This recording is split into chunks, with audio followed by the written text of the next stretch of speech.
வணக்கம். இது நம்ம கிச்சனில் நம்ம இன்றைக்கி என்ன பண்ண போகிறோம்னா வத்த குழம்பு பண்ண போகிறோம். முருங்கைக்காய் கத்திரிக்காய் போட்டு வத்த குழம்பு பண்ண போகிறோம். அதுக்கு இதுக்கு தேவையான அளவு எண்ணெய் விட்டுண்டாச்சு. எண்ணெய் சுட்டுடுச்சு.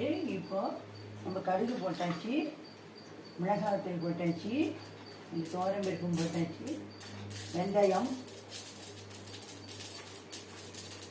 கருவேப்பிலை. நான் இதுக்கு பெருங்காய தண்ணி தான் இன்றைக்கி விட போகிறேன். பெருங்காய தண்ணி விட்டோம்னா நல்ல வாசனையாக இருக்கும். இது வச்சு இப்போ நான் கத்திரிக்காய் முருங்கைக்காயை போடுறேன்.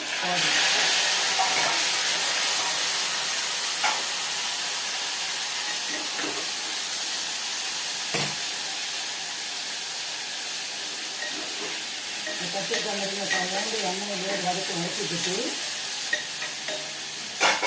இப்போ இதுக்கு தேவையான இந்த குழம்புக்கு தேவையான சாம்பார் பொடியை நம்ம போடுறோம். ஒரு 1.5 ஸ்பூன் போட்டால் போதும். இது ரொம்ப காரமாக நல்லா இருக்கும். இது ஹோம்மேட் சாம்பார் பொடி தான்.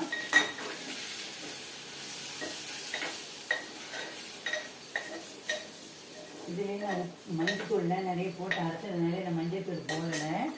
இப்போ என்ன பண்ணுறேன்னா இதுக்கு தேவையான உப்பை போட்டுக்கிறேன். உப்பு போட்டுட்டு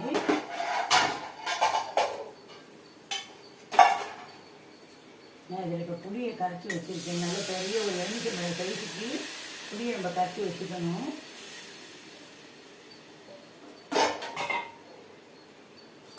இதுக்கு தேவையான வெல்லம் போடணும். வத்த குழம்புக்கு வெல்லம் போட்டால் தான் நல்லா இருக்கும். இது இப்போ நல்லா பச்சை வாசனை போக கொதிக்க விடலாம்.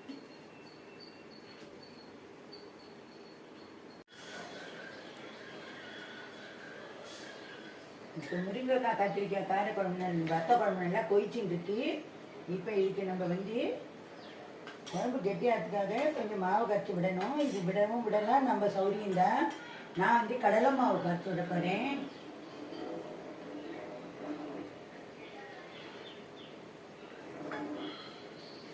நான் இதில் கடலை மாவு கொஞ்சோண்டு கரைச்சி விட்டுருக்கேன். இது ஒரு கொதி வந்த உடனே டக்குன்னு இறக்கிடணும். அவ்வளோதான், முடிஞ்சது. இது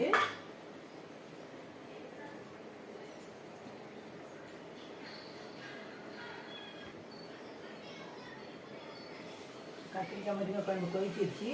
அவ்வளோதான். இதை நான் பண்ணிடுறேன். நீங்களும் இதேமாரி